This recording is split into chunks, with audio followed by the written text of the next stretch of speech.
오늘 하나님께서 우리에게 주시는 말씀 출애굽기 18장이 한데요. 앞부분부터 좀 봐야 되기 때문에 중간에 말씀 읽고요. 자유로워진다는 거, 뭐 이런 제목 정해봤어요. 자유로워진다는 거, 도대체 이게 뭐냐 하는 건데요. 자, 아론이 모세를 만난 후에 애굽으로 이제 돌아오죠, 같이. 그래서 바로 왕을 만나는 사건들이 계속해서 이어져 오고 있어요. 5장 보면은요, 5장 1절에서 21절까지 이제 돌아와서 처음 바로 왕을 찾아가서 우리 이스라엘 자손들 나가게 해달라, 하나님이 나가게 하라고 하셨다. 그러지만 바로 왕은 들은 척도 하지 않습니다. 오히려 이스라엘 자손들의 노역을 더 힘들게 했어요. 벽돌을 스스로 알아서 지푸라기도 주지 말고 뭐 그래가지고 자기들 알아서 벽돌 만들라고 그래라. 그랬더니 백성들이 오히려 모세하고 아론을 원망하는 사건이 있었습니다. 이게 첫 번째로 바로 왕을 만났던 일이었어요. 그 다음에 뒤로 가면 이제 7장 8절 이하에 보면 우리가 본문 읽어서 알지만 아론의 지팡이가 이렇게 뱀으로 변하는 그런 이적을 보이면서 하나님께서 우리 백성들을 애굽에서 나가게 하라고, 나를 제사하러 밖으로 나가게 하라고 하셨다고 하지만 또 이 바로가 듣지를 않죠. 그러면서 그 애굽의 마술사들로 하여금 따라하게 했더니 그 마술사들이 던진 지팡이가 다 뱀으로 변했어요. 그러니까 이 왕궁 안에 뱀들이 우글우글 거려요. 근데 아론의 지팡이가 변한 뱀이 다 삼켜버렸다. 뭐 더 세다. 뭐 그런 사건을 우리가 봤어요. 이렇게 두 번 바로 왕을 만나고 나면 그 다음부터 10번에 걸쳐서 이스라엘이 아니지, 애굽 땅에 재앙이 임하기 시작하죠. 이거 우리가 보고 있었어요. 첫 번째가 나일강이 피로 변하는 사건이었습니다. 나일강은 애굽의 젖줄이에요. 그런데 그 나일강이 피로 변했어요. 아론의 지팡이가 강물을 피로 변하게 했죠.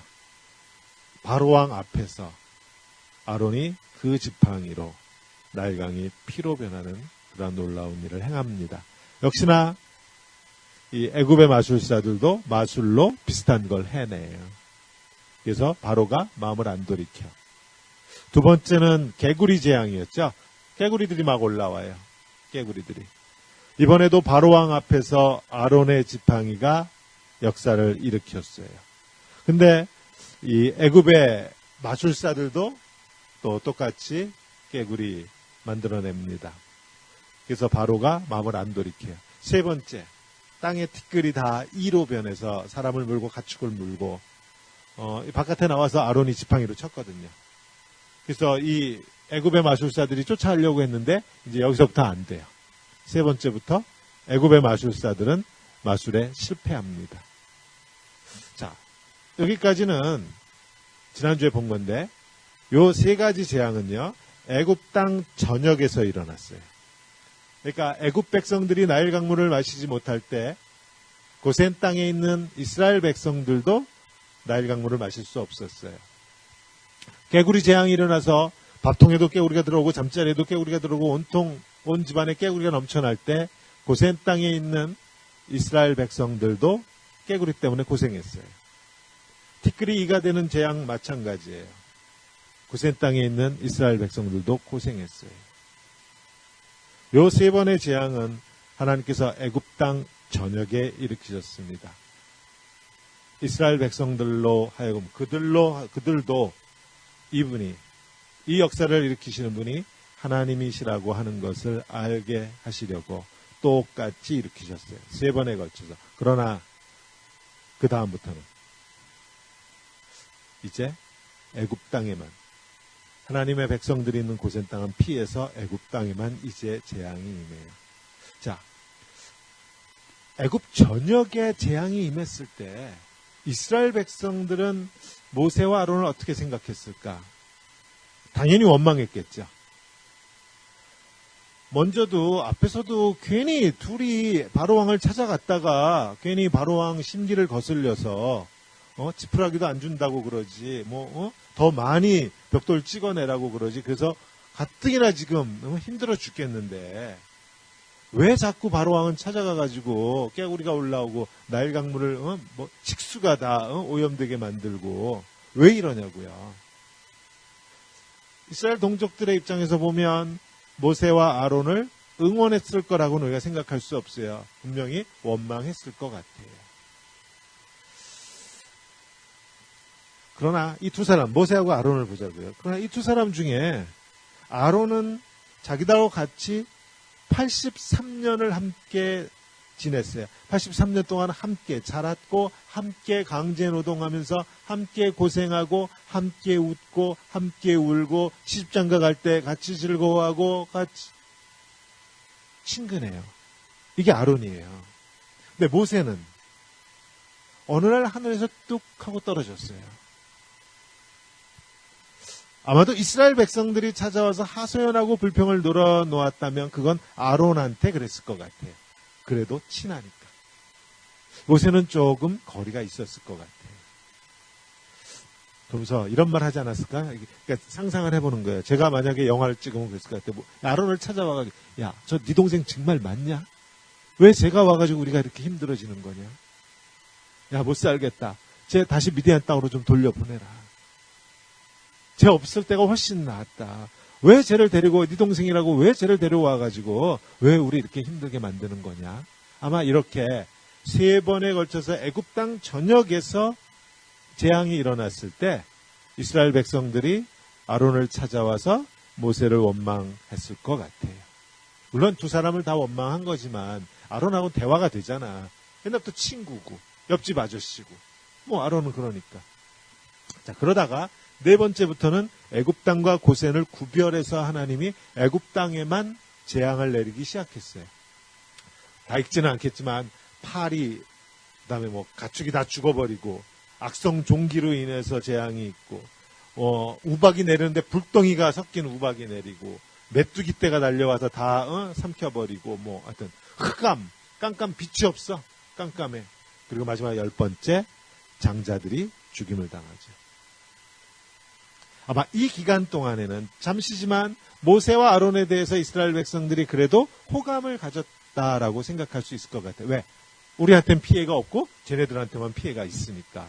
아마 이때는 이 백성들도 야, 우리 하나님 세긴 센가 보다. 뭐 그렇게 하나님에 대해서도 호감을 가질 수 있었을 것 같아요. 또 보면은요, 이 10번의 재앙을 자세히 보면은 이 모세를 보면은 앞에 3번은 나일 강물, 그 다음에 깨구리, 그 다음에 이 땅에 티끌을 쳐서 이게 다 이가 되고 하는, 이거는 다 아론의 지팡이에서 일어난 일들이에요. 근데 이제 이 뒤로 오면은 불덩어리가 우박이 되고 메뚜기가 날라오고 뭐 온 세상이 깜깜해지고 이게 다 이제 모세의 손에서 일어납니다. 불덩어리 우박은 모세의 지팡이에서 일어났고요. 메뚜기도 모세의 지팡이. 그다음에 온 세상이 깜깜해지는 건 모세가 손을 들었더니, 손을 들라 그랬거든. 모세의 손끝에서 그런 하나님의 역사가 이루어지기 시작해. 이제 아론이 아니고 모세가 직접 당당하게 하나님 앞에 쓰임받는, 바로 앞에 이제는 당당하게 서 있어요. 앞에서는 그렇게 못했던 것 같아. 그래서 아론을 쓸 수밖에 없었는데 이제 뒷범으로 오니까 모세가 바로왕 앞에 당당하게 서서 맞서기 시작합니다. 특히 모세의 모습이 변해가는 것도 봐요. 지난주에도 말씀드렸지만 이렇게 모세가 담대해질 수 있었던 까닭은 저는 그렇게 봐요. 뒤에 형이 딱 버티고 있기 때문에. 물론 그 뒤에는 하나님이 딱 버티고 계시죠.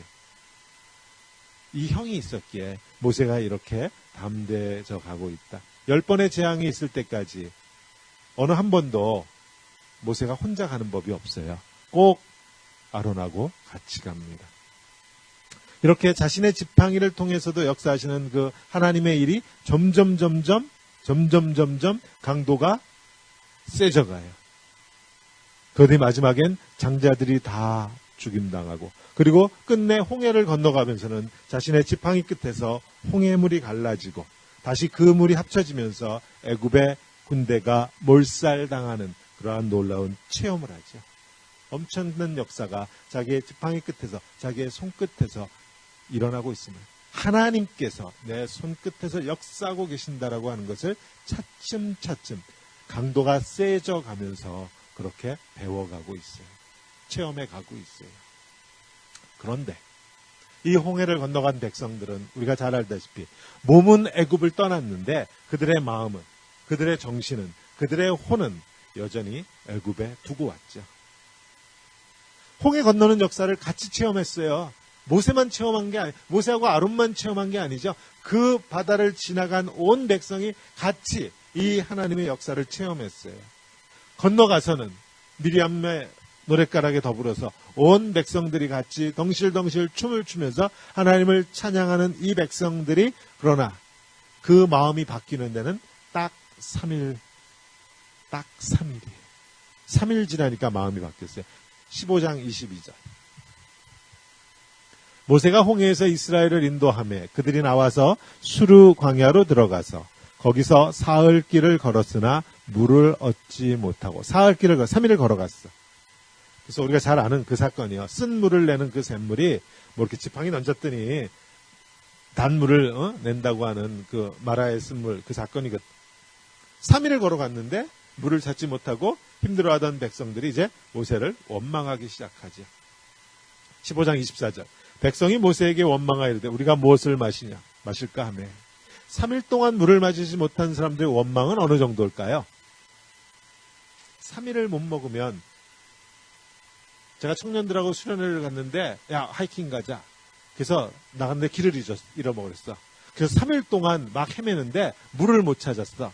그러면은 3일쯤 지나면 정우가 저한테 뭐라고 원망을 할까요? 목사 잡아먹으려고 그럴 거야? 계급장 뛰자고 그럴 거야? 혹시 모세가 생명의 위협을 느낄 정도로 이 백성들의 원망이, 불평이 심했던 건 아닌가? 뭐 그런 생각해봐요. 원망했다 그래요. 그리고 둘째 달 그러니까 45일 또 지나가요. 16장 1절과 2절입니다. 그로부터 약 한 달 지나서 이스라엘 자손의 온 회중이 엘림에서 떠나 엘림과 시내산 사이에 있는 신광야에 이르니 애굽에서 나온 후 둘째 달 15일이라 45일 걸렸어요. 이스라엘 자손 온 회중이 그 광야에서 모세와 아론을 원망하며 또 원망했어요. 그리고 그 이어지는 말도 우리가 다 아는 거예요. 고기 먹고 싶다. 애굽에 있었으면 우리가 고기를 다 먹었을 텐데. 16장 3절에 이스라엘 자손이 그들에게 이르되 우리가 애굽 땅에서 고기 가마 곁에 앉아있던 때와 떡을 배불리 먹던 때 여호와의 손에 죽었더라면 좋았을 것을 너희가 이 광야로 우리를 인도해내어 이 온 회중을 줄여 죽게 하는도다 라고 하면서 불평합니다. 한 달 조금 넘으니까 이제 고기 타령하고, 지들이 언제 애굽에서 그렇게 고기를 먹었다고 종 주제에. 참 신기한 거예요. 그래서 이어지는 이야기는 하나님께서 메추라기를 보내시고 이제 이때부터 만나가 내리기 시작하는. 만나 얘기를 보면은요, 분명히 그랬거든. 모세가 야 하루치만 가서 걷어와. 내일 거는 내일 또 있으니까 내일 걷지 말고 하루치만 걷어와 그랬더니 사람들이 하루치만 걷었을까요? 하루치 반을 걷었을까요? 며칠치를 걷었지. 그랬더니 그 다음날 됐더니 어떻게 됐어요? 이게 다 썩어버렸어요. 근데 성경에는 뭐라고 되냐면 그걸 보고 모세가 화를 냈다고 돼 있는데 저는 안 했을 것 같아. 백성들이 또 원망했을 것 같아. 아니 이게 뭐냐고, 이게 왜 썩냐고 또 불평하지 않았을까. 하여튼 그런 상상도 해봐요. 자, 신광야를 또 떠났어요. 르비딤에 이제 장막을 쳤을 때 물로 인해서 백성들 같은. 근데 여기는요 무슨 말이 나오는가 하면 백성들이 모세하고 다퉜다라는 말이 나와요. 이게 중요한 거라 봅니다. 17장 2절이에요. 조금 중요해요. 이게 불평했다가 아니에요. 모세랑 다퉜대, 싸웠대요. 17장 2절. 백성이 모세와 다투어 이르되, 싸우면서 뭐랬어요? 우리에게 물을 주어 마시게 하라. 모세가 그들에게 이르되 너희가 어찌하여 나와 왜 나에게 싸움을 거느냐? 왜 나한테 시비를 거느냐? 너희가 어찌하여 여호와를 시험하느냐? 너희가 나를 지금 시비 거는 건 여호와 하나님을 시험하는 거다, 이런 표현을 써요. 이게 무슨 뜻일까 좀 설명을 좀 할게요. 이 백성들이 뭐라고 그랬냐면 모세한테 와서 우리에게 물을 주어 마시게 하라 이렇게 말했어요. 사막 한가운데서, 광야 한가운데 물이 없어 지금. 근데 거기서 이게 뭐라 그러죠? 빚쟁이가 빚독촉하듯이 당당하게 모세한테 그러는 거예요. 물 내놔. 물 내놔. 우리에게 물을 줘 마시게 하라 그러면서 모세에게 시비를 걸었어요. 당연히 받아야 할 걸 받아야 하는 것처럼 백성들이 모세에게 와서 물 내놔 그랬다라는 거예요. 근데 이게 성경은 뭐라고 그랬어요? 모세오경 모세가 기록했다고 우리가 알고 있는 출애굽기는 뭐라고 해요? 이게 하나님을 시험한 거다 그래요. 무슨 말인가 하면 앞에서 지금까지는 불평하고 이렇게 뭐 불만하고 하는데 지금 이제 여기까지 오면 불평하고 원망하는 수준이 달라졌어요. 보세요. 지금까지는 출애굽한 걸 원망해요. 왜 우리를 데리고 나왔느냐? 왜 물 없는 데서 이렇게 우리를 고생시키느냐? 우리가 안 나왔으면 고기 잘 먹고 물 잘 먹고 거기서 죽었으면 편하게나 죽지. 왜 우리를 여기까지 와서 굶어 죽게 하고 물 못 마셔서 이렇게 우리를 고생시키느냐? 이 정도로 불평했는데 지금 뭐라 그래요? 여기 와서는 이제 모세한테 말하기를 물 내놔 그런단 말이에요. 무슨 뜻인가 하면 기적을 통해서 얼마든지 우리에게 물을 줄 수 있으면서 왜 안 하냐고 좀 따지는 거예요. 지금 뭘 하면 지팡이를 던지든 하늘에서 지팡이를 들어서 하든 모세 네가 뭘 하면 지금 물 당장 생기지 않냐. 근데 왜 우리에게 물을 안 주느냐. 마치 물을 당연히 자기네들이 물 마실 권리가 있다는 듯이 지금 이렇게 따지고 들어가는 거예요. 왜 하나님의 기적을 지금 우리에게 역사하지 않느냐. 마치 우리 애들 배고프면 엄마한테 밥 줘 그러듯이 물 내놔. 지팡이로 때리면 되잖아. 지팡이로 하늘을 찌르면 되잖아. 뭐든지 좀 해. 물 내놔. 지금 그랬다라는 거예요. 지금 누구 시험하고 있는 거예요? 하나님을 시험하고 있는 거죠. 하나님을 시험하고 있는 거예요. 대상은 모세였지만 실제로는 하나님께 따지는 거죠. 왜 물 나오게 안 하느냐 이거죠. 그래서 모세가 그랬어요. 너희는 왜 하나님을 시험하느냐고. 불평의 수준이요. 아주 심각해집니다, 이제는. 그래서 그 돌멩이, 반석을 지팡이로 정말 치라고 그랬더니 이제 그 말씀에 순종했어요. 딱 쳤더니 반석에서 물이 나왔다. 이 반석은 물론 예수 그리스도를 상징한다. 우리가 다 잘 알고 있습니다. 이러다가 이제 시내산에 알다시피 우리가 이제 시내산에서 한 1년 머물잖아요. 근데 시내산을 떠나요. 거기서 장막 다 만들고 1년쯤 있다가 시내산을 출발해서 드디어 이제 가나안 땅으로 들어가요. 그런데 떠나자마자 또 불평합니다. 이건 민수기에 있어요. 민수기 11장 4절 6절 제가 읽어드릴게요. 그들 중에 섞여 사는 다른 인종들이 탐욕을 품음에 이스라엘 자손도 다시 울며 이르되 누가 우리에게 고기를 주어 먹게 하랴. 그 다음 말이 너무 재밌어요. 우리가 애굽에 있을 때에는 값없이 생선과 오이와 참외와 부추와 파와 마늘들을 먹은 것이 생각나거늘 이제는 우리의 기력이 다하여 이 만나 외에는 보이는 것이 아무것도 없도다. 조미료 내놓으랍니다. 조미료. 미원 내놔라. 소금 내놔라. 파 내놔라. 부추도 나와요. 부추도. 참 애굽에서 종노릇 하면서 잘 먹었어요. 불고기 하면서 온갖 양념 다 집어넣어서 해먹었나 봐. 이런 백성을 보고 있는 모세 아론의 마음은 어떠했을까? 때론 화도 냈고 때론 다투기도 했고 때론 하나님께 눈물로 기도하면서 하소연도 했고. 그런데 저는 이런 생각해봐요. 아론을 중심으로 제가 이제 묵상을 하다 보니까 모세의 감정과 아론의 감정이 조금 달랐겠다 그런 생각을 합니다. 모세는 사실 80년이라고는 그 모세의 전 생애를 통해서 이 백성을 떠나 있다가 최근에 돌아온 사람이잖아요. 지금 돌아온 지 1년밖에 안 돼요. 그게 이스라엘 백성들, 자기 동족이라고는 하지만 그들하고 함께 했던 생활의 전부예요. 40년 전에 나이 40대였을 때 자기 동족들에게 잠시 돌아왔었지만 제대로 정착하지 못하고 살인자가 되어서 해외로 도피까지 했어요. 40년 동안 못 돌아왔어요. 그래서 어찌 보면 모세는 하나님의 말씀을 이해하고 하나님의 마음을 이해하고 하는 데에서는 아론보다 뛰어났겠지만 이스라엘 백성들의 마음을 이해하고 이스라엘 백성들과 같이 자기를 동일시하는 그런 쪽으로는 모세보다는 아론이 뛰어났겠구나 이런 생각을 해봐요. 모세하고 아론은 분명히 달랐을 것 같아요. 아론의 눈에 비친 이 백성들.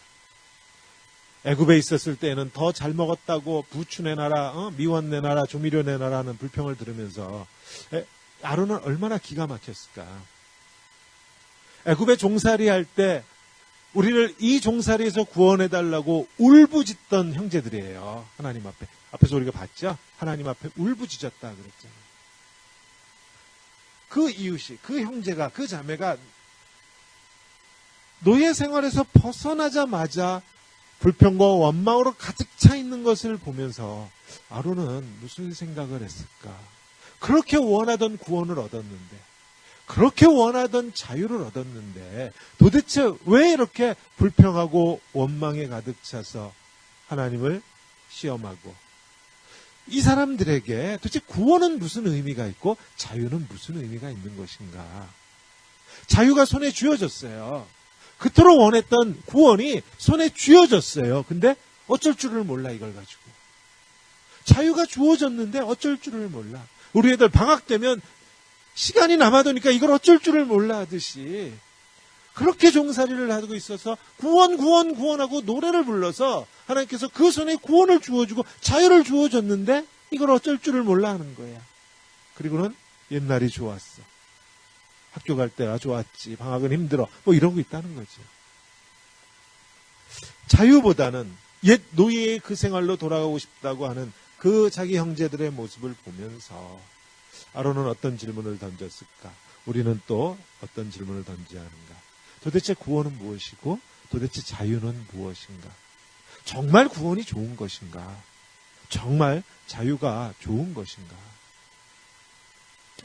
여기서 우리가 주목하는 사건이 모세의 장인인 이드로가 찾아와서 모세에게 백성들 가운데 지도자들을 세워라 하고 하는 그 사건을 기억합니다. 다들 아시죠? 출애굽기 18장에 있어요. 장인이 찾아와가지고 모세가 하루 종일 재판을 하니까 야, 너 그러다가 쓰러진다. 어떻게 이렇게 무식한 방법으로 쓰느냐? 그래서 어떻게 하라 그래요? 백성들 가운데서 1000부장을 세우고 100부장을 세우고 50부장을 세우고 10부장을 세워서 10부장은 10명을 담당해. 50부장은 50명을 담당해. 그 밑에 10부장이 10명쯤 있겠죠?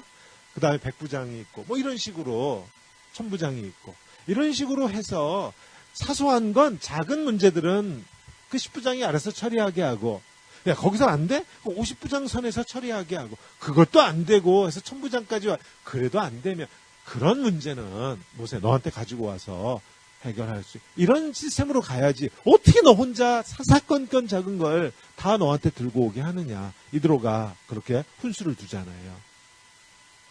이 사건을 모세의 입장에서 해석하면 그럴 것 같아요. 아, 리더십은 나눠줘야 되는 거구나.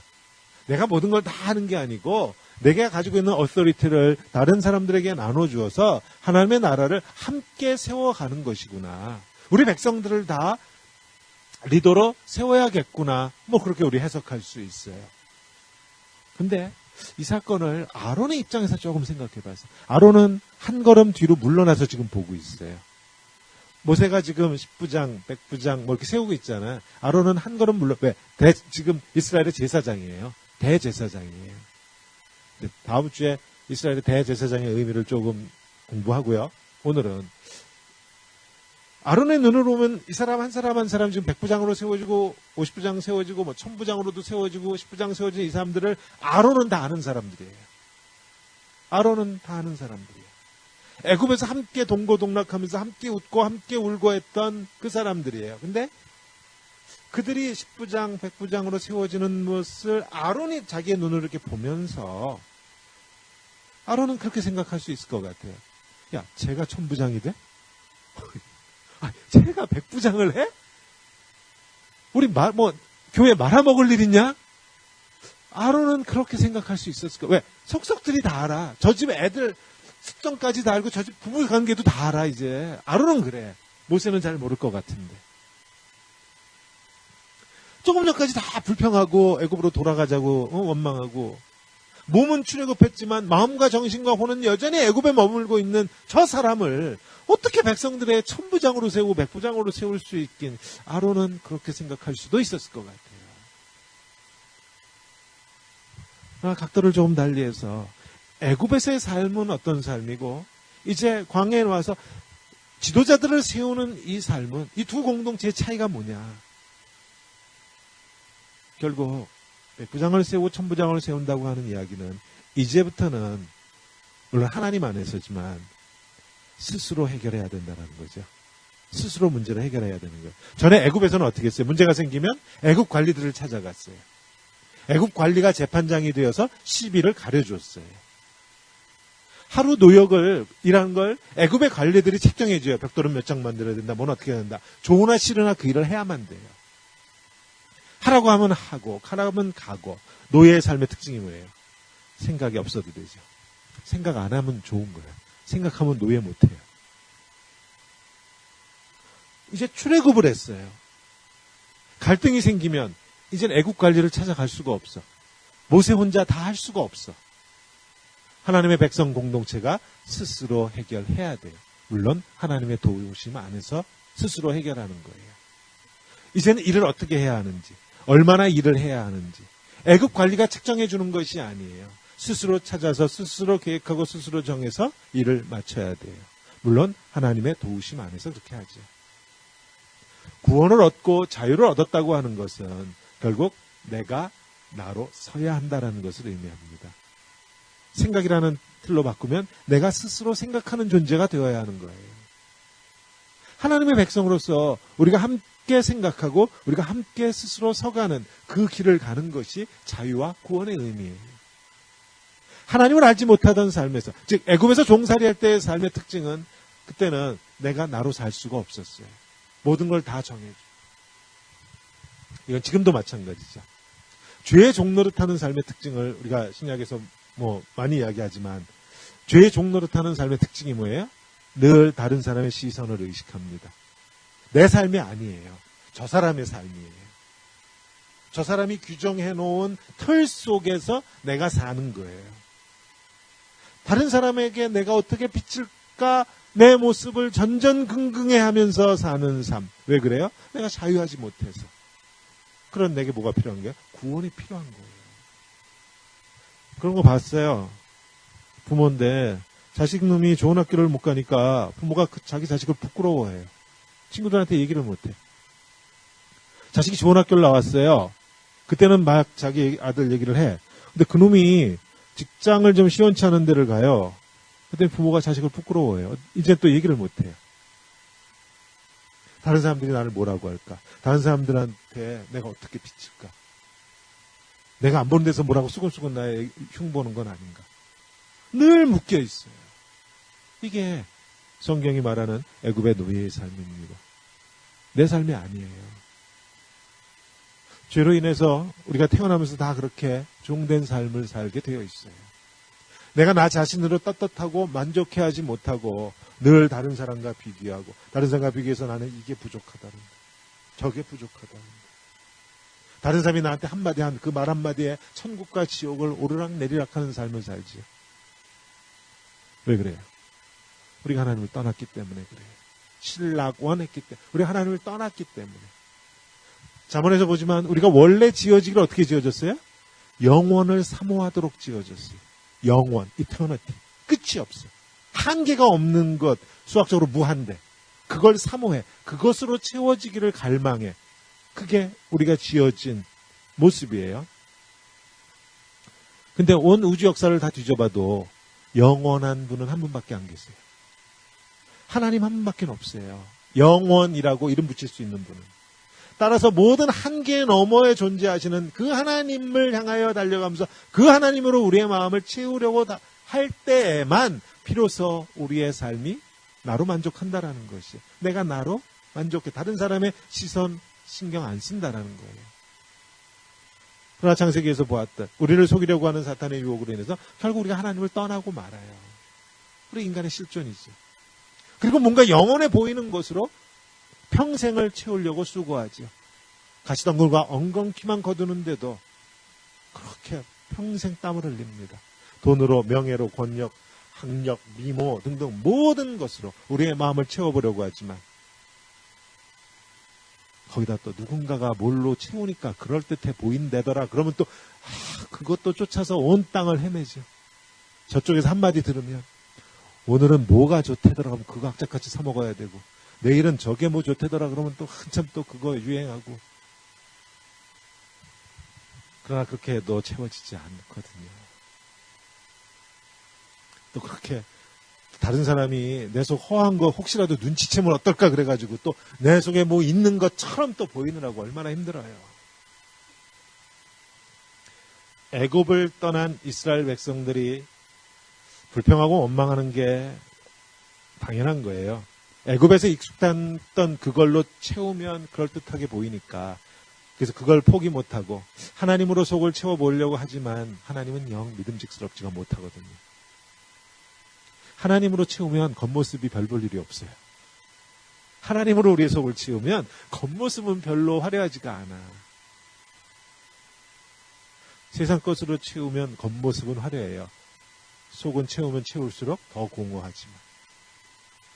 아론의 눈에 비친 이 백성들, 결코 1000부장, 100부장, 50부장, 10부장으로 세울 수 없는 사람들인데, 아직도 그 마음이 애굽에 남아있는 사람들인데, 하나님은 이드로와 모세를 통해서 그러한 백성들을 10부장, 100부장, 1000부장으로 세우시더라는 거예요. 스스로 갈등을 해결하라고, 스스로 문제를 해결하라고, 스스로 계획을 세우고 스스로 그 목표를 향해서 달려가는 그러한 백성으로 만들어 가시기 위해서 부족하지만 그들을 세우시더라는 것이, 완성되기 때문에 지도자로 세우는 게 아니에요. 지도자 될 만하니까 세우는 게 아니더라고요. 지금까지는 애굽 관원들의 눈치를 살피면서 살았다면, 지금까지는 세상 사람들의 시선을 의식하면서 살았다면, 이제부터는 어떻게? 오직 하나님 한 분, 영원하다고 하는 그 하나님, 영원하시기에 결코 우리를 목마르게 하지 않는 그 하나님, 우리가 사단에게 속아서 사람의 시선을 의식하고 사는 그런 노예와 같은 삶을 살고 있는 그것을 하나님이 참지를 못하셨어요. 그거 아세요? 자식놈이, 우리 아이가 학교에 가는데 중간에 어떤 놈이 중간에서 매일같이 옛날 얘기로 할게요. 10원씩 강탈해가. 학교 가면 목마르고 할 때 우유도 사 먹고 하여가면서 엄마가 10원을 줬어. 11원을 줬어. 근데 어떤 놈이 중간에 매일같이 10원을 강탈해가. 애가 힘들까요? 그 이야기를 이제 엄마가 알았어. 무슨 말씀인지 알죠? 엄마 속에 불 나죠? 어떤 놈이 우리 애를, 어떤 놈이 우리 애를, 이거 칼부림 나는 사건이잖아요. 우리가 죄의 종노릇하고 있었을 때 하나님이 분노하셨어요. 못 참으셨어요. 그래서 자기 아들 예수를 이 땅에 보내서 우리의 종된 그 삶의 사슬을 끊으신 거예요. 십자가 속에는 하나님의 분노가 있습니다. 죄에 대한 분노예요. 우리의 사슬에 대한 분노예요. 그 하나님만이 우리를 구원하시고요. 그 하나님만이 우리를 자유케 하세요. 이스라엘의 지도자를 세운 것은요, 하나님께서 이 백성들을 이제는 사단에게 속아 살던 그 애굽의 종된 삶으로부터 이 백성들을 이제는 내 아들 안에서, 그리스도 안에서, 내 안에서 이제는 당당하게 스스로의 삶을 살게 하시겠다고 하는 하나님의 의지의 표현이에요. 이게 출애굽이에요. 이게 십자가예요. 저는 아론을 계속 묵상하면서 모세를 통해서 이스라엘의 지도자들이 세워져가는 그 장면을 아론의 입장, 제3자의 입장에서 한 걸음 물러서서 이 사건을 바라보면서 자기 백성들에게서 죄의 사슬을 끊으려고 아직 다 성숙하지도 않았는데, 아직 지도자로 세워지려면 멀었는데, 그럼에도 불구하고 그들을 통해서 하나님이 역사하시겠다고 1000부장으로 세우시고 100부장, 모세는 언제 자격이 돼서 세워졌나요? 아론은 언제 자격이 돼서 세워졌냐고요. 하나님은 이 백성들을 하나님의 백성으로 세우시려고 오늘 그 가슴에서 뜨겁게 하나님이 역사하세요. 하나님을 의지하지 않으면 세상 사람들이 하니까 그냥 나도 해요. 하나님을 의지하지 않으면 그냥 남들이 좋다니까 그냥 나도 해요. 하나님 안에 있다고 하는 것은 하나님 안에서 내가 나를 사는 것이, 내가 나를 사는 것이. 오늘 낮에 어떤 우리 교회 아닌분하고 얘기를, 교회가 뭐냐라는 이야기를 하다가 그걸 뭐 이렇게 비유해서 얘기했어요. 뭐 이런저런 얘기하다 교회 얘기하다가 저희 교회가 금년에는요 뭐 여러 가지 일들을 우리 집사님들이 이런 일도 하고 저런 일도 하고 많이 하는데 그 중에 부엌에 제가 얘기를 좀 했어요. 전에는 부엌 담당 이렇게 2명씩 조를 짜서 뭐 한 서너 달에 한 번씩 이렇게 돌아왔죠. 물론 우리 집사님들이 기쁨으로 열심히 섬겨주셔서 그렇게 돌아가면서 했잖아요. 근데 그래도 혹시 우리 그런 마음 혹시 있었죠? 아, 또 순번 왔네. 아, 차례 왔네. 차례가 됐으니까 하는 거, 그러니까 룰 때문에 하는 거잖아요. 때문에라는 말은 좀 그렇지만 하여튼 비유해서, 그러니까 뭐라 그러죠? 찰떡같이 얘기해도 모처럼 알아들으세요. 개떡같이 알아들으세요. 근데 이제 제가 그분하고 얘기하면서 근데 그때 금년에는 두 분이 헌신하셔가지고 하여튼 많은 분들이 뭐 돕긴 뭐 이렇게 하지만 하여튼 두 분이 헌신하셔서 매주 기쁨으로 1년 동안 섬겨주시기로 했습니다. 그런 얘기를 하면서 무슨 얘기를 했는가 하면은요, 그러니까 룰이 되어서 순번이, 하여튼 뭐가 돼? 룰이 되어서 교회가 돌아가는 모습이나 내가 기쁨으로 헌신해서 교회가 돌아가는 모습이나 겉모습은 비슷해 보일 수 있어요. 겉으로 보면 비슷해 보여 잘 돌아가. 어찌 보면 룰로 돌아가는 게 훨씬 더 잘 돌아갈 수도 있어요. 그러나 성경이 말하는 교회의 모습은 룰로 시작했지만 어디까지 가야 돼요? 기쁨으로 헌신하는. 초대교회 하는 그 초대교회가 밥상 공동체잖아요. 먹는 공동체예요. 먹을 때마다 기쁨이 넘쳐났던 공동체인데 그 공동체가 불과 어디까지 가면 고린도 교회까지만 가면 어떤 일이 생겨요? 먹을 거 가지고 싸우잖아요. 부자들이 자기들끼리 먼저 먹고 가난한 사람들 먹을 거 안 남겨주고 뭐 이런 얘기. 벌써 고린도 교회만 가도 이게 룰로 바뀌고 그 다음에는 이 룰이 자꾸 깨져. 잘 안 돼. 이렇게 하자 그랬는데 잘 안 돼. 교회의 모습이 이렇게 간다라는 거예요. 반대로 가야 되는 건데. 반대로 가야 되는데 교회가 자꾸. 그래서 아까 낮에 점심때 식사하던 분이 그래. 아, 교회에서 밥 안 먹었으면 좋겠어. 이제 그러시더라고요. 밥 먹는 거 가지고 전쟁이래. 뭐 음식 만드는 거 가지고 뭐 이런 말 나오고 저런 말 나오고 뭐 그런 그 얘기를 들으면서 그런 얘기를 나눴어요. 교회가 룰로 운영되는 게 나쁘다라는 얘기를 지금 드리는 게 아니에요. 우리가 어디까지 가야 하느냐 하는 것을 이야기하고 싶은 거예요. 교회가 교회된다라고 하는 것이 무엇이냐. 초대교회가 밥상 공동체였을 때 그 밥상은 어떤 밥상이에요? 섬기는 밥상이었어요.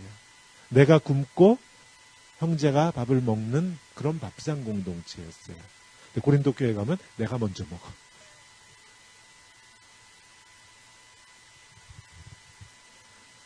우리에게 하나님 나를 채우셔야만 하는, 내가 하나님께 붙들렸기에 비록 부족하지만 나를 10부장으로 세우시고 50부장, 100부장, 1000부장으로 세우시는 그 하나님의 은혜 앞에 붙들려서 내 온몸을 불사르도록 하나님께 내어드리는 그런 아름다운 우리의 가정들과 이 교회가 되기를 우리 주님의 이름으로 축원합니다. 기도하겠습니다.